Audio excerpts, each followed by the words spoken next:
Believe based on my research and my work is that we must begin to look at those non-academic factors that may cause the gap.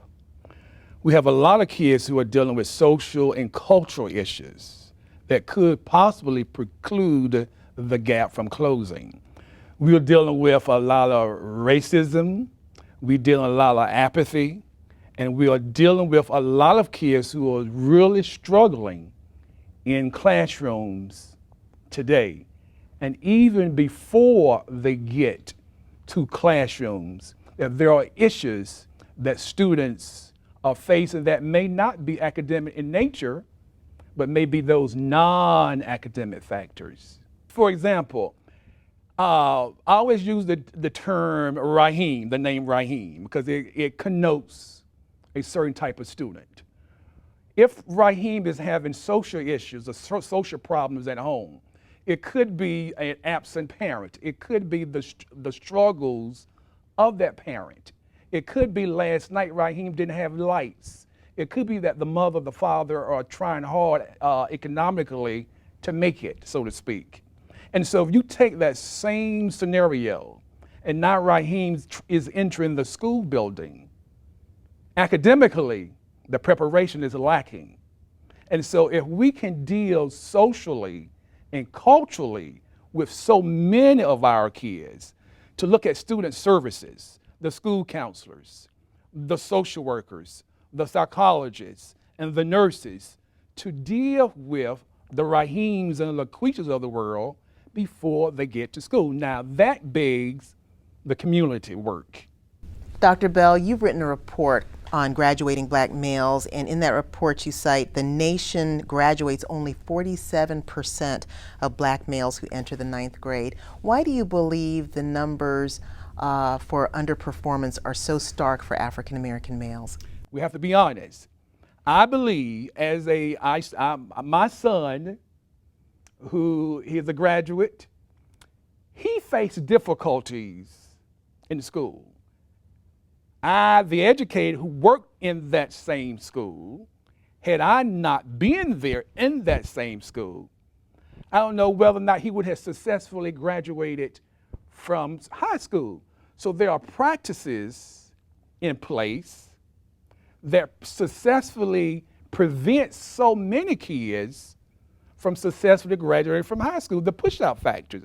And so we have to be honest if we're going to have a conversation regarding the lack of graduation numbers, the rates for black males. We have to have an honest discussion. Racism, ineffective practices exist.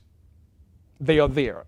On the flip side, conversely, we have kids who lack the social skills to compete in a classroom.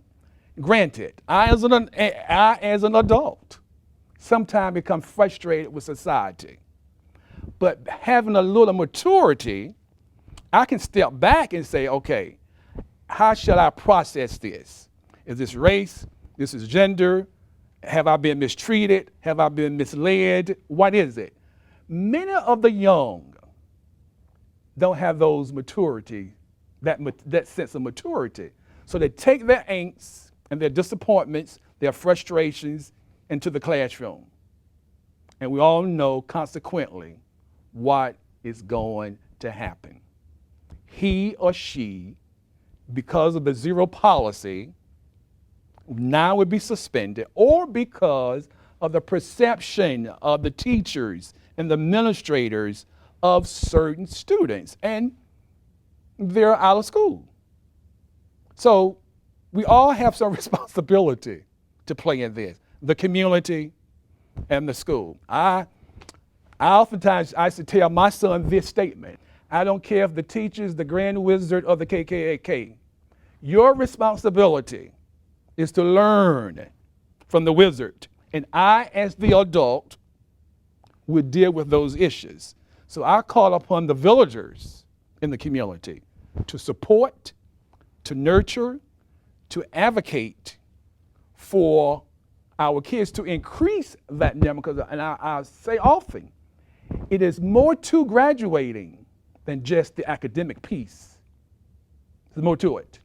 and we have to hone in on those strategies, is linking communities, linking the faith-based houses, the sororities, the fraternities, things that we're doing now. Perhaps we do even more to prepare our kids socially. That's a biggie.